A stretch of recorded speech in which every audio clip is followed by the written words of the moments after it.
बिस्मिल्लाहिर्रहमानिर्रहीम। अस्सलाम वालेकुम। आप देख रहे हैं टीवी टुडे और मैं हूं जवाद बाकिर। हेडलाइंस आपने मुलाहिजा की और अब खबरों की तफसीलात। हुकूमत का कौमी असम्बली के हल्का NA 75 ज़िमनी इलेक्शन को कल अदम करार देने के फैसले को लाहौर हाई कोर्ट में चैलेंज करने का फैसला। वज़ीर आज़म इमरान खान ने कानूनी लाए अमल की मंजूरी दे दी। इंतजामी अफसरों के खिलाफ कार्रवाई के खिलाफ भी पिटीशन दायर होगी। जराये के मुताबिक इलेक्शन कमीशन का फैसला वज़ीर आज़म इमरान खान की ज़ेर सदारत इजलास में किया गया। फिरदौस आशिक अवान ने वज़ीर आज़म से 1-on-1 मुलाकात भी की। डस्का के ज़िमनी इंतखाब के बारे वज़ीर आज़म इमरान खान को ब्रीफ किया गया। कानूनी टीम ने वज़ीर आज़म को आइंदा लाए अमल के बारे में मशवरा दिया। कानूनी टीम की राय की रोशनी और वज़ीर आज़म की मंजूरी के बाद हुकूमत ने इलेक्शन कमीशन के फैसले को लाहौर हाई कोर्ट में चैलेंज करने का फैसला किया। इलेक्शन कमीशन के फैसले को चैलेंज करना साबित करता है कि NA 75 के ज़िमनी इलेक्शन में चोरी की गई। मुस्लिम लीग नून के नायब सदर मरियम नवाज का रद्द-ए-अमल। ट्वीट में लिखा कि इलेक्शन कमीशन ने चोरी पकड़ी तो अपीलें की जा रही हैं। मुस्लिम लीग नून की नायब सदर मरियम नवाज का हुकूमत को मुखातिब करते हुए कहना था कि अवाम आपके साथ हैं तो मैदान से भागते क्यों हो। धांधली करने वाले अहलकारों को तहफ़्फ़ुज़ देने को इसलिए बेचैन हैं कि वो कटहरे में आकर आपका नाम लेंगे। आपका खेल खत्म। बार बार मौक़िफ़ बदलना और बयानिए की नफी करना अपोजिशन की पहचान। वफाकी वज़ीर इत्तला शिबली फराज ने कहा, अपोजिशन इलेक्शन जीते तो शफाफ और मुनसिफाना, हार गए तो धांधली का वावेला। साबित हुआ इमरान खान के दौर में इलेक्शन कमीशन आज़ाद और खुद मुख्तार इदारा है। बार बार मौक़िफ़ बदलना और बयानिए की नफी करना अपोजिशन की पहचान है। वफाकी वज़ीर इत्तला शिबली फराज ने कहा कि अपोजिशन इलेक्शन जीते तो शफाफ और मुनसिफाना, हार गए तो धांधली का वावेला। वरासत में मिले मसाइल की वजह से महंगाई में इजाफा हुआ। गुज़श्ता 10 वर्षों में पाकिस्तान पर कर्जों का बेइंतहा बोझ पड़ा। मुश्किल वक्त में हटकर फैसले करना पड़ते हैं। वज़ीर आज़म इमरान खान का सेंट्रल बिजनेस डिस्ट्रिक्ट मंसूबे की इफ्तिताही तकरीब से खिताब।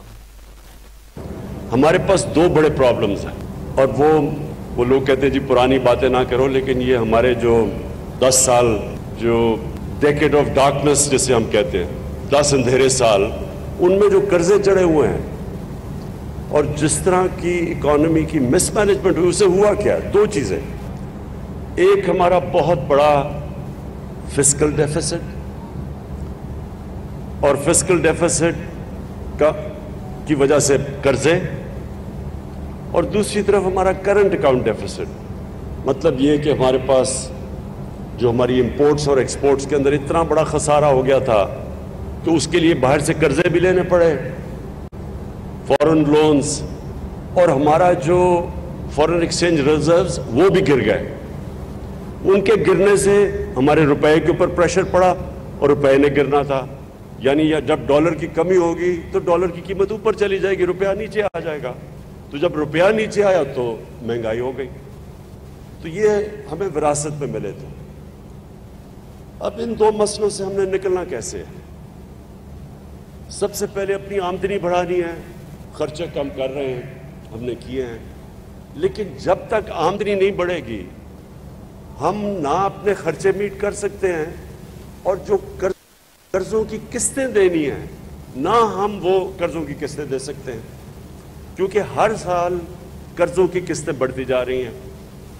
तो लिहाजा पाकिस्तान के अंदर वेल्थ क्रिएशन जनरेट करना है कि अपनी दौलत बढ़ाएं ताकि हमारे पास कर्जे वापस करने के लिए कुव्वत हो। लाहौर में सेंट्रल बिजनेस डिस्ट्रिक्ट मंसूबा गेम चेंजर साबित होगा। वजीर आला पंजाब उस्मान बुज़दार ने कहा कि पहले फेज में 1300 अरब रुपए की कारोबारी सरगर्मियां होंगी। मंसूबे के तहत शजरकारी को खुसूसी अहमियत हासिल होगी। लाहौर सेंट्रल बिजनेस डिस्ट्रिक्ट का मंसूबा 3 मराहल में मुकम्मल किया जाएगा और यह मजमूई तौर पर 300 एकड़ अराजी पर बनेगा। पहला फेज 128 एकड़ पर मुश्तमिल होगा और पहले फेज की ज़मीन वाल्टन एयरपोर्ट और फ्लाइंग स्कूल के लिए मुख्तस थी, लेकिन अब इसे अर्बन डेवलपमेंट के लिए इस्तेमाल में ला रहे हैं। और एक अंदाजे के मुताबिक पहले फेज में तकरीबन 1300 अरब रुपए की बिजनेस और कमर्शियल एक्टिविटी होगी। पहले फेज में कमर्शियल डिस्ट्रिक्ट कायम किया जाएगा, दूसरे फेज में डिजिटल डिस्ट्रिक्ट और तीसरे फेज में रेजिडेंशियल डिस्ट्रिक्ट कायम होगा। इस मेगा प्रोजेक्ट में हाई राइज बिल्डिंग बनेगी। मनसूबे का डिज़ाइन लाहौर की सकाफत का आईनादार होगा और लाहौर के तारीखी दरवाज़ों के तर्ज पर प्रोजेक्ट की दाखिली व खारजी रास्तों को तामीर किया जाएगा। इमारतों के रूफ टॉप पर दरख्त और पौधे लगाकर माहौल दोस्त इकदाम उठाए जाएंगे। मनसूबे के हवाले से शजरकारी को खुसूसी अहमियत हासिल होगी। यहाँ commercial area, corporate office, apartment buildings, hotels, IT and trade towers, bank, shopping malls कायम होंगी। पार्क्स और ग्रीन एरियाज के साथ हेल्थ क्लब, यूटिलिटी सर्विसेज और एडमिनिस्ट्रेटिव ब्लॉक भी कायम की जाएंगी। लाहौर सेंट्रल बिजनेस डिस्ट्रिक्ट का अजीम शान मनसूबा एक गेम चेंजर प्रोजेक्ट है जो कि देरपा और ठोस फवायद का हामिल होगा, क्योंकि इस मनसूबे से रोज़गार के लाखों मौके पैदा होंगे और इस मनसूबे से इंसानी वसाइल की पायदार तरक्की मुमकिन होगी। माजी में लाहौर समेत बाज़ शहरों में ऐसे मनसूबे शुरू किए गए कि जिनका खमियाजा न सिर्फ आवाम बल्कि हुकूमत को अभी तक भुगतना पड़ रहा है। इन मनसूबों को बगैर प्लानिंग और तरजीहात का तयन किए आगाज किया गया, जिससे हुकूमत के वसाइल पर माजी के शोबाजों ने माँ और बच्चा की सेहत के मंसूबों को जानबूझकर नजरअंदाज किया। बुज़ार हुकूमत जच्चा बच्चा की सेहत का तहफ़्फ़ुज़ यकीनी बनाने के लिए हम मुमकिन इक़दाम उठा रही है। बुज़ार हुकूमत ने जच्चा बच्चा को सेहत की बेहतरीन सहूलियात की फराहमी के लिए मजीद 5 मदर एंड चाइल्ड केयर अस्पतालों के क़याम की मंजूरी दी। सियालकोट, राजनपुर, लिया, बहावलनगर और अटक में मदर एंड चाइल्ड केयर अस्पताल बनाए जाएंगे। मदर एंड चाइल्ड केयर अस्पतालों के क़याम के मंसूबों पर तकरीबन 28 अरब रुपये लागत आएगी। नून लीग ने आज तक जो सच बोला वो बयान कर दें, वो वाज़ेह कर दें कि कहाँ वो सुप्रीम कोर्ट से शुरू हो जाए, वहाँ सच बोला, बरतानिया की अदालतों में सच बोला, यहाँ अवाम की अदालतों में, जलसों में, जुलूसों में, रैलियों में खड़े होके कहीं पे सच बोला तो बता दें। ये झूठ का पिटारा और झूठ का पलंदा जो है वो फैक्ट्री जहाँ ये सनतकार लोग हैं ना, तो सनतकार अपनी अपनी एक नई सनत लैंड में झूठ मैन्युफैक्चर करने की लगाई है। और शरीफ खानदान के जहाँ बहुत सारी मिल्स हैं, कारखाने हैं और मुख्तलिफ तरह के कारोबार हैं, उसमें कारोबार उन्होंने ये झूठ बेचने, झूठ बनाने, झूठ को मार्केट करने का भी शुरू कर रखा है। तो लिहाजा ये झूठ की दास्तान सुनाते रहेंगे।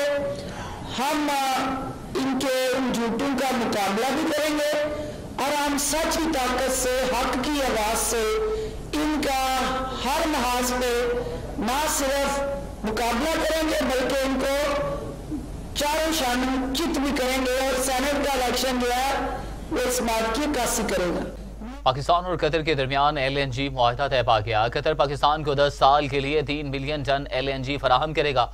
मुआवन खसूसी पेट्रोलियम नदीम बाबर ने बताया कि कतर के साथ LNG का 10 साल मुआहदा किया। कीमत के हवाले से 4 साल बाद मुआहदे की तजदीद हो सकती है। महंगी LNG के मुआहदों को 31% सस्ते से मुआहदों में तब्दील भी हो सकता है। आपको बताएं कि पाकिस्तान और कतर के दरमियान LNG मुआहदा तय पा गया। कतर पाकिस्तान को 10 साल के लिए 3 मिलियन टन LNG फराहम करेगा। मुआवन खसूसी पेट्रोलियम नदीम बाबर ने बताया कि कतर के साथ LNG का 10 साल मुआहदा किया है। कीमत के हवाले से 4 साल बाद मुआहदे की तजदीद हो सकती है। महंगी LNG के मुआहदों को 31% सस्ते मुआहदों से बदल रहे हैं। 1 मार्च से पेट्रोल 20 रुपए 7 पैसे, डीजल 19 रुपए 61 पैसे फी लीटर महंगा करने की तजवीज़। आगरा ने पेट्रोलियम डिवीजन को समरी इरसाल कर दी। मौजूदा पेट्रोलियम लेवी की बुनियाद पर पेट्रोल और डीजल की कीमत में 6 रुपए लीटर इजाफा बनेगा। हतमी फैसला वजीर आज़म करेंगे। आपको बताएं कि 1 मार्च से पेट्रोल 20 रुपए 7 पैसे, डीजल 19 रुपए 61 पैसे फी लीटर महंगा करने की तजवीज़। आगरा ने पेट्रोलियम डिवीजन को समरी भी इरसाल कर दी। नेपरा का हुकूमत और IPPs के दरमियान होने वाले मुआहदों का जायजा लेने का फैसला। अथॉरिटी 3 मार्च को समाअत करेगी। नेपरा IPPs के साथ होने वाले टैरिफ एडजस्टमेंट से मुतालिक सेंट्रल पावर परचेजिंग एजेंसी की दरख्वास्त पर समाअत करेगा।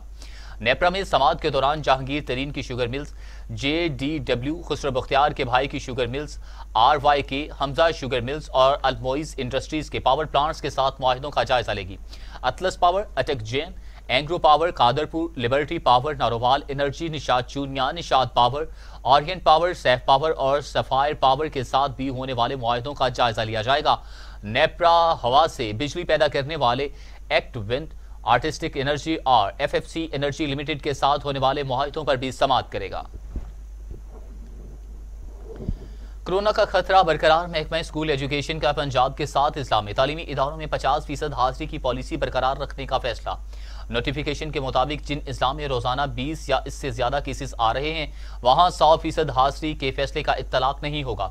नोटिफिकेशन में कहा गया है कि लाहौर, गुजरात, मुल्तान, राहीम यार खान, सियालकोट, रावलपिंडी और फैसलाबाद में तलबा एक दिन स्कूल आएंगे और एक दिन छुट्टी करेंगे। पॉलिसी पर 31 मार्च तक अमल दरामद जारी रहेगा। अगर सूरत हाल बेहतर हुई तो पॉलिसी नजर सानी की जाएगी। जबकि गुज़श्ता रोज वज़ीर तालीम शफकत महमूद की जानिब से कोरोना सूरत हाल में बेहतरी आने के बाद तमाम तलबा के हफ्ते में 6 दिन क्लासेस का ऐलान किया गया था। अब पाकिस्तान का ब्लैक लिस्ट में जाने का कोई खतरा नहीं। पाकिस्तान को दुनिया का सबसे मुश्किल FATF प्लान मिला, 90% शराइत पर अमल दरामद कर लिया। वफाकी वजीर हमाद अजहर कहते हैं कि 27 में से 24 निकात पर अमल दरामद में कामयाब, 3 निकात पर अमल करने के लिए 4 माह की मोहलत मिली। भारत FATF को मज़मूम अज़ाइम के लिए इस्तेमाल करने की कोशिश में नाकाम रहा।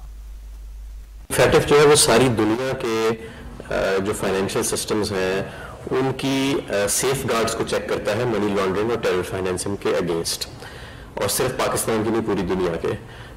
इसके अंदर कोई वेस्ट के ममालिक भी हैं जो ग्रे लिस्टों में रह चुके हैं और अभी भी हैं। बहामास रह चुका है, केमन आइलैंड्स रह चुके हैं, पनामा ग्रे लिस्ट के अंदर चला गया है, आइसलैंड जो है वो ग्रे लिस्ट के अंदर चला गया है, अल्बानिया ग्रे लिस्ट के अंदर चला गया। ये ममालिक ऐसे तो एक अक्रॉस द बोर्ड उनका एक स्पेक्ट्रम है, और जैसे जैसे ममालिक अपनी रिस्क सिनारियो और रिस्क इकोसिस्टम के हवाले से हर कंट्री को गेज किया जाता है। जैसे मैंने बताया कि आइसलैंड का वो पैरामीटर नहीं होगा, पाकिस्तान का होगा जब टेररिज्म फाइनेंसिंग की बात होगी।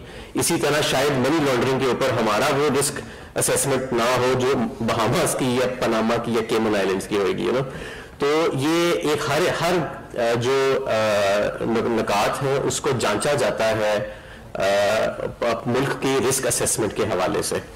और क्योंकि पाकिस्तान की प्रोग्रेस को रिकग्नाइज किया गया तो तब ही तो हमें 2 साल के अंदर जहां हम 1 कंप्लाइंट थे 27 में से, आज हम 24 कंप्लाइंट हैं 27 के अंदर से। और एक मैं समझता हूं कि इन निकात में जब हम कंप्लाइंट करेंगे, कंप्लाइंस हासिल करेंगे तो हमारी इकोनॉमी को भी फायदा पहुंचेगा, हमारी इकोनॉमी डॉक्यूमेंटेड होएगी, हमारा फाइनेंशियल सेक्टर ज्यादा सिक्योर होएगा, हमारे मुल्क में टेररिज्म फाइनेंसिंग जो है उसका जो एक मेनस है उसके अंदर जो है वो बड़ी खातर जो है वो कमी आएगी। अल्लाह के फजल से भारत पाकिस्तान को ब्लैक लिस्ट में शामिल करवाने में नाकाम रहा। वजीर खारजा शाह महमूद कुरैशी का रद्द अमल, कहा पाकिस्तान टेरर फाइनेंसिंग और मनी लॉन्ड्रिंग के खिलाफ संजीदा है। 27 में से 24 पॉइंट स्कोर कर लिया। DGMOs का राबिता मस्बत कदम है। वजीर खारजा शाह महमूद कुरैशी ने FATF और सीज़फायर माहिदे के हवाले से अपने बयान में कहा, FATF 27 में से 24 पॉइंट्स पर पाकिस्तान के मुकम्मल अमल दरामद का मोतरफ है।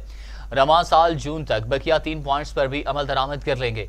पाकिस्तान ने ये इक़दाम सिर्फ FATF के लिए नहीं बल्कि अपने कौमी मकासद में भी किए हैं। भारतीय मीडिया पर खबर चली, 64 साल JUI रहनुमा की 13 साल लड़की से शादी हुई।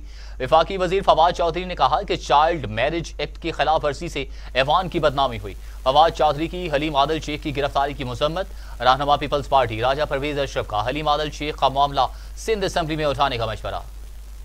एक मेंबर जो है जिनका ताल्लुक JUI से है, उन्होंने 13 साल की एक बच्ची से 64 साल की उम्र में शादी की है। ये बड़ी डिस्टर्बिंग खबर है क्योंकि ये चाइल्ड मैरिज रिस्ट्रेंट एक्ट के खिलाफ है। और मैं आपसे ये गुजारिश करूंगा कि आप इस तरह से करें कि कम से कम जो JUI के जो सरबराह है, हम तहकीक नहीं कर रहे, वो सिर्फ आके हमें ऐवान को ये बता दें, डिनाई कर दें कि ऐसा वाकया नहीं हुआ, क्योंकि हिंदुस्तान में इसके ऊपर, पूरी दुनिया में इसके ऊपर पाकिस्तान की पार्लियामान का मजाक उड़ रहा है और हमारा मजाक उड़ रहा है। और मेरा तो दिल दुखी है इस बात के ऊपर कि कैसे हम ये हरकत की अलाउ कर सकते हैं और कैसे हम अपने बच्चों को इस तरह से एक्सपोज कर सकते हैं। और तीसरी बात जो मैं रिक्वेस्ट करूंगा कि जो हमने बात की, जो राजा परवेज अशरफ साहब ने कहा कि आप मामला जो है वो सिंध असेंबली में उठाएंगे हलीम आदिल शेख साहब का। जनाब स्पीकर, जुल्म जहां पे भी जुल्म होगा वो जुल्म है। ये नहीं हो सकता कि आप कहें कि सिंध का जुल्म होगा और नेशनल असेंबली उस पर बात नहीं करेगी। हर जगह जहां पर ज्यादती होगी, ये पाकिस्तान के अवाम का हमारा फर्ज है कि हम वहां पर सवाल जो है वो रेज करें। और जिस तरीके से लीडर ऑफ अपोजिशन के साथ जो सलूक किया जा रहा है, जो सिंध में जिस तरीके से उनको जेल में सांप जो है वो छोड़ा गया, जिस तरह उनके ऊपर तशद्दुद किया गया, मैं ये समझता हूँ कि इस असेंबली का हर रुकन उस सलूक के ऊपर शर्मिंदा है जो सिंध के लीडर ऑफ अपोजिशन। सिंध हुकूमत ने दहशतगर्द बनाया, पुलिस ने साजिश तैयार की, आईजी से हिसाब लिया जाएगा। हलीम आदिल शेख का ultimatum, opposition leader. Sindh assembly ने अपनी लिखी एक नज़्म सहाफियों को भी सुनाई। जब मैं तकरीर कर रहा था तो पीछे 5-6 लोगों ने जो माहौल बनाया हुआ था, तो आप लोगों ने, बहुत सारे लोगों ने सुना होगा, रीच को एक बांध के उसके ऊपर अंदरूने सिंध के मुख्तलिफ ज़िला में, कराची में भी मुख्तलिफ ज़िला में उन पर कुत्ते छोड़ दिए जाते हैं। तो कल का जो असेंबली का माहौल था, मुझे अफसोस के साथ कहना पड़ता है कि मैं एक अपोजिशन लीडर हूँ, और कल मैं बताऊँ मेरी जो लड़ाई है, जो झगड़ा है, वो बात यहाँ से हो रही है, अंदर तो हो नहीं सकती। असेंबली में कल नई रवायत रखना चाह रहा था कि इस असेंबली से सिंध की आवाम की भलाई के लिए हम कोई कानून साजी करें, इस असेंबली से हम कोई अच्छा मैसेज दें सिंध के गरीब आवाम को, इस असेंबली से हम कोई वो बात करें कि हम उनके नुमाइंदे हैं, इस असेंबली से हम आपस में ये मैसेज ना जाए कि ईवान मछली बाजार बन गया, ईवान ये बन गया। उससे पहले अगर इस नाज़र्फ़ आला में, इस कम ज़र्फ़ आला में, इस करप्ट आला में, इस डाकुए आला में, इस चोर आला में थोड़ी सी भी अगर इंसानियत होती तो कल कायदे हिज़्ब इख्तिलाफ का पहला दिन था।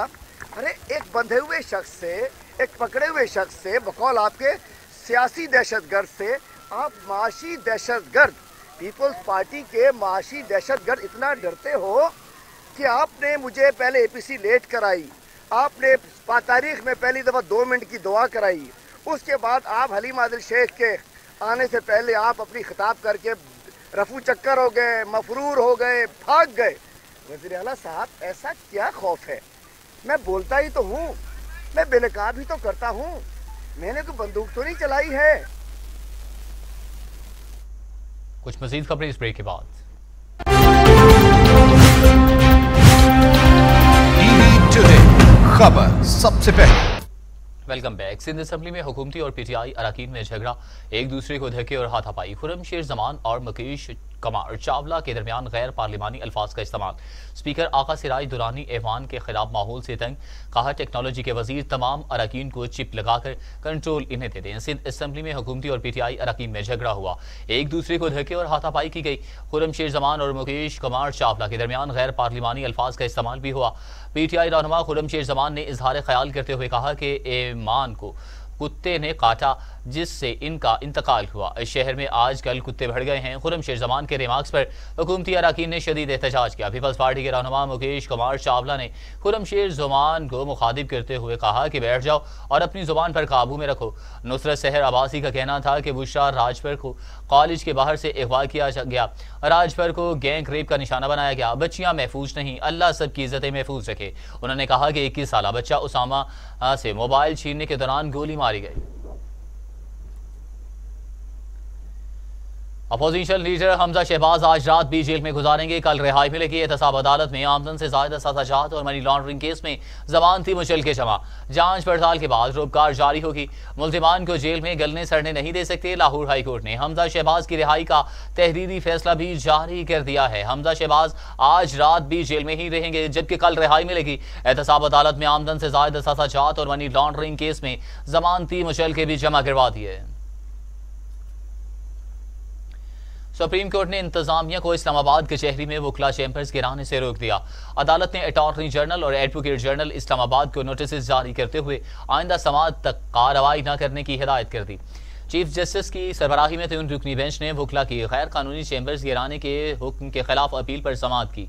चीफ जस्टिस गुलजार अहमद ने रिमार्क्स दिए कि रोस्ट्रम से पीछे हट जाएं, सब लोग आगे क्यों आ गए, क्या आपको आवाज नहीं आ रही? हम वकला को अच्छी तरह जानते हैं, हम भी वकील रह चुके हैं, ये काम कभी नहीं करेंगे जहां कुछ वकील इकट्ठे होते हैं, कुछ उल्टा बोलते हैं और करते हैं। चीफ जस्टिस गुलजार अहमद ने रिमार्क्स दिए कि वकला अपनी इज्जत और तकरीम पर समझौता ना करें, हम भी खुद को वकला का हिस्सा समझते हैं।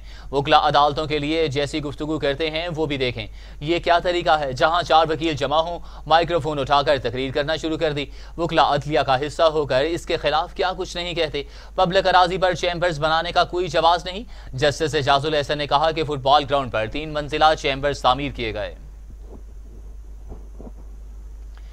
सेनेट वीडियो लीक स्कैंडल, कम वोटों के बावजूद मुंतखब सेनेटर्स हुकूमती कमेटी में तलब, मेंबरान असेंबली को नोटिस भी जारी कर दिए गए।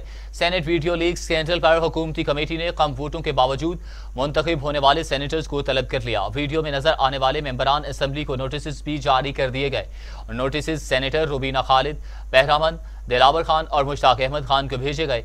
नोटिस में कहा गया कि अरकान वजाहत दें कि पार्टी वोट न होने के बावजूद वो सेनेटर कैसे मुंतखब हुए। हफीज शेख की गाड़ी पर पाकिस्तानी झंडा लगता है तो पाकिस्तान आते हैं, जिस दिन हुकूमत जाती है वो भी बैरून मुल्क चले जाते हैं। रहनुमा मुस्लिम लीग नून मोहम्मद जुबैर ने पेशगोई की कि तहरीक इंसाफ की हुकूमत बहुत जल्द जाने वाली है। हफीज शेख टिकट कटवा लें। तमाम असासे बाहर रखे हुए, ये पीटीआई के नजरियाती कारकुन सुन लें कि इमरान खान साहब सुबह दोपहर शाम रात ये लेक्चर देते थे कि अगर आपको पाकिस्तान से कमिटमेंट है तो आप अपने असासे लेके आए। 2 साल से ज्यादा हो गया, क्यों नहीं असासे लेके आते हफीज शेख साहब? कोई कमिटमेंट नहीं है, रहते नहीं है पाकिस्तान में जब झंडा ना हो, जब वजीर ना हो। ये कमिटमेंट है।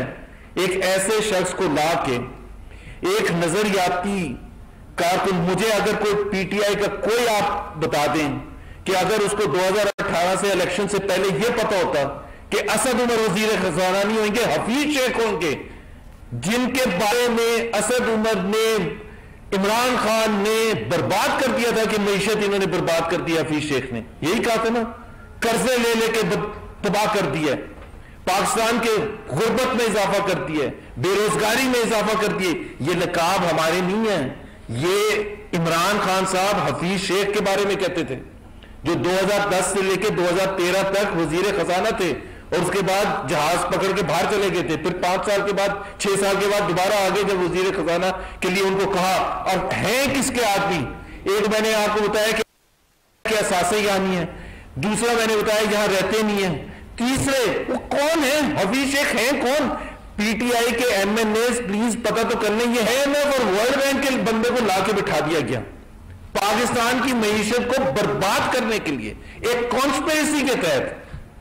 हफीज शेख साहब का अगर कोई इंटरेस्ट होता, और जिस दिन वो आए हैं हफीज शेख साहब, अप्रैल 2019 में उनको वजीर खजाना बनाया, 15 दिन में आईएमएफ के साथ एग्रीमेंट हो गया। मतलब आप सोचें कि 15 दिन सिर्फ उनको लगे, क्योंकि इस तरफ भी टेबल के आईएमएफ वाले बैठे थे और टेबल। इलेक्शन कमीशन ने सेनेट इंतखाबात के लिए सियासी जमातों, उम्मीदवारों, इलेक्शन एजेंट्स और पोलिंग एजेंट्स के लिए ज़ाब्ता अखलाक जारी कर दिया। इलेक्शन कमीशन के सेनेट इंतखाबात के लिए ज़ाब्ता अखलाक के मुताबिक इस्लाम नजरिया पाकिस्तान के खिलाफ कोई प्रोपेगेंडा या राय नहीं दी जाएगी। कोई ऐसी राय नहीं दी जाएगी जो पार्लियामेंट अदलिया की खुदमुख्तारी और आज़ादी के खिलाफ हो। ज़ाब्ता अखलाक में कहा गया कि इलेक्शन कमीशन को बदनाम करने की कोशिश से इज्तनाब किया जाएगा, वरना तौहीन के मुर्तकिब होंगे। किसी किस्म की करप्ट या गैर कानूनी सरगर्मियों का हिस्सा नहीं बना जाएगा। किसी सरकारी मुलाजिम की मुआवनत नहीं हासिल की जाएगी। ज़ाब्ता अखलाक के मुताबिक कोई सरकारी मुलाजिम किसी उम्मीदवार को ना प्रमोट करेगा और ना ही किसी के इलेक्शन में रुकावट बनेगा। सेनेट के आइंदा इलेक्शन में तहरीक इंसाफ की अक्सरियत होगी। तहरीक इंसाफ के 9 मुंतखब सेनेटर एजाज चौधरी का दावा, कहते हैं कि इलेक्शन कमीशन ने डस्का इलेक्शन में अपनी जिम्मेदारी पूरी नहीं की। इंतखाबी अमल काल अदम करार देने के खिलाफ अदालत में जाएंगे।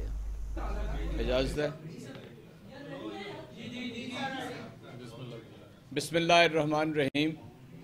मैं हमेशा की तरह लाहौर के मीडिया का, प्रेस का शुक्रगुजार रहा हूँ कि मेरी बहैसियत एक सियासी कारकुन के मीडिया ने हमेशा मदद और ताउन किया है, और मेरा यहाँ तक पहुँचना दर हकीकत तहरीक इंसाफ के कारकुनान का सेनेट तक पहुँचना है। असल सरमाया किसी सियासी जमात का उसका सियासी कारकुन है, और मेरी शक्ल में, और मेरे जैसे दूसरे दोस्त भी इस वक्त सेनेट में गए हैं, उनकी शक्ल में पाकिस्तान के लाखों कारकुनान जो हैं, इंशाअल्लाह उनकी नुमाइंदगी होगी। हम जिस तबके से ताल्लुक़ रखते हैं, आपको मालूम है, लोअर मिडिल क्लास और मिडिल क्लास पढ़े लिखे लोगों का तबका है। जितने भी तहरीक इंसाफ के सेनेटर अक्सरियत में इंशाअल्लाह अज़ीज़ आप सेनेट में देखेंगे, इसलिए आम आदमी का दुख दर्द समझते हैं, उनके दरमियान ज़िंदगी गुजारी है। और इंशाअल्लाह मैं इस बात का हर दफ़ा इआदा करूँगा, रिपीट करूँगा इस बात को कि मेरी आवाज़ सेनेट के अंदर आम आदमी के लिए होगी, गरीब के लिए होगी, किसान के लिए होगी, मज़दूर के लिए होगी, अक़लियतों के लिए होगी, और जो पिसे हुए तबकात हैं हमारी माशरे के और सोसाइटी के, उनके लिए होगी, जिनके लिए इंसाफ हासिल करना बहुत मुश्किल। ब्यूरोक्रेसी की सूरत में आज भी डिक्टेटरशिप का राज है। वजीर आजम ने अवाम को मुर्गियों और कट्टों में फंसा कर रखा है। पाकिस्तान तमाम मुल्कों से पीछे है। तमाम सियासी जमातें करप्शन से भरी पड़ी हैं। मुल्क की तीनों बड़ी सियासी जमातों में शुगर माफिया और आटा माफिया मौजूद हैं। जो सेनेटर करोड़ों रुपए पार्टी को चंदा के नाम पर देता है, वो अवाम को कैसे नहीं लूटेगा। अमीर जमात इस्लामी सिराजुल हक का बहावलपुर में जलसा से खिताब। पुलिस के इंतजामात नाकाम, रावलपिंडी में भरपूर बसंत मनाई गई। मंजिलों की हवाई फायरिंग और आतिशबाजी। पंजाब पुलिस की ड्रोन टेक्नोलॉजी नाकाम रही। बसंत रोकने के लिए गाड़ियां, पेट्रोल, ड्रोन कैमरों की मद में लाखों का बजट खर्च किया जा रहा था, ताहम तमाम इंतजामात नाकाम रहे और रावलपिंडी में भरपूर तरीके से बसंत मनाई गई। पुलिस के आला अफसरान और इलाके के SHOs बसंत रोकने में मुकम्मल तौर पर नाकाम रहे। इराकी वजीर दिफा का पाकिस्तान का दौरा। Chairman joint chiefs of staff committee general Nadeem Raza से मुलाकात। ISPR के मुताबिक दोनों रहनुमाओं के दरमियान मुलाकात में बाहमी दिलचस्पी के अमूर पर बातचीत की गई। दिफाई शोबा में ताउन के फरोग पर इत्तफाक भी किया गया। ISPR के मुताबिक मुलाकात में बैनुल अक़वामी अमूर और खित्ते की सिक्योरिटी सूरत हाल पर भी गुफ्तगू की गई। इराकी वजीर दिफा ने पाकिस्तानी अफवाज की पेशावराना सलाहियतों को सराहा। इससे कबल मोअज़्ज़ज़ मेहमान जनरल नदीम रजा से मुलाकात के लिए पहुंचे तो तीनों मुसल्लह अफवाज के दस्तों ने गार्ड ऑफ ऑनर पेश किया। जनूबी वजीरिस्तान में सिक्योरिटी फोर्सेस की कार्रवाई। दहशतगर्द कमांडर नूरिस्तान हलाक। ISPR के मुताबिक हलाक दहशतगर्द नूरिस्तान 50 सिक्योरिटी एहलकारों को शहीद करने में मुलव्वस था। वजीरिस्तान में दहशतगर्दी का मास्टरमाइंड और बारूदी सुरंगें बनाने का माहिर भी था। आपको अपडेट किया जा रहा है, जनूबी वजीरिस्तान में सिक्योरिटी फोर्सेस की कार्रवाई। दहशतगर्द कमांडर नूरिस्तान हलाक हो गया। ISPR के मुताबिक हलाक दहशतगर्द नूरिस्तान 50 सिक्योरिटी एहलकारों को शहीद करने में मुलव्वस था। वजीरिस्तान में दहशतगर्दी का मास्टरमाइंड और बारूदी सुरंगें बनाने का भी माहिर था। और अब खबर यह है कि पाक फजाइया ने नया नगमा जारी कर दिया।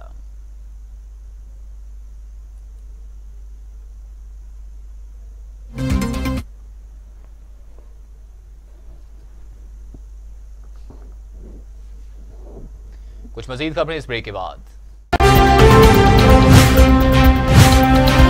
टीवी टुडे, खबर सबसे पहले।